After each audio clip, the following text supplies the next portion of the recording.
On sait ce qui bloque aujourd'hui. C'est l'accès à la terre agricole, en raison de deux phénomènes. Le premier, l'artificialisation des terres. La France, pour ne parler que d'elle, a perdu un quart de sa surface agricole sur les 50 dernières années. Pour y remédier, nous avons fait ce choix radical avec le gouvernement de viser le zéro artificialisation nette. Et donc, nous sommes en train de voir comment tenir cet engagement, en particulier dans nos politiques d'urbanisme. C'est un véritable défi parce qu'il vient à rebours de tout ce que nous avons fait depuis des décennies.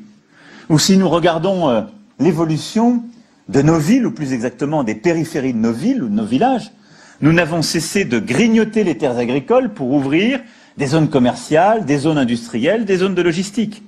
Il faut rompre avec cette pratique. Et là aussi, le combat agricole est pleinement réconcilié avec le combat écologique. Parce que cette extension progressive est mauvaise sur le plan environnemental. Et donc, le zéro artificialisation nette, c'est un vrai changement de l'organisation de notre urbanisme et de nos pratiques. Le second phénomène a été la concentration des terres. Si l'on résume, nous nous trouvons dans une situation où les agriculteurs qui partent à la retraite ont tendance à vendre à leurs voisins plutôt qu'à des jeunes. Au niveau individuel, c'est bien naturel, on cède à celui qu'on connaît. Au niveau collectif, en revanche, l'effet peut parfois s'avérer dramatique.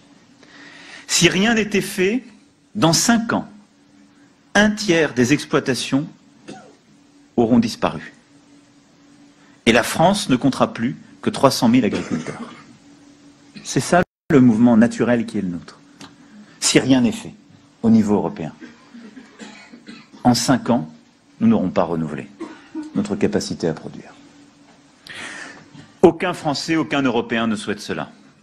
C'est pourquoi nous prendrons des mesures fortes pour faciliter l'accès au foncier pour les jeunes agriculteurs.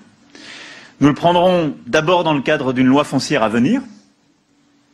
Nous prendrons aussi cela en complément d'autres mesures que nous souhaitons mettre en œuvre pour accompagner l'installation et le développement des jeunes agriculteurs.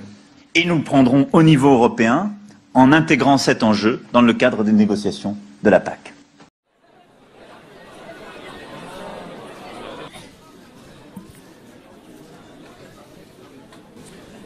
Ce lien charnel que les agriculteurs européens ont avec la biodiversité, avec la lutte contre le réchauffement climatique, il est existentiel, il est dans l'ADN de notre agriculture.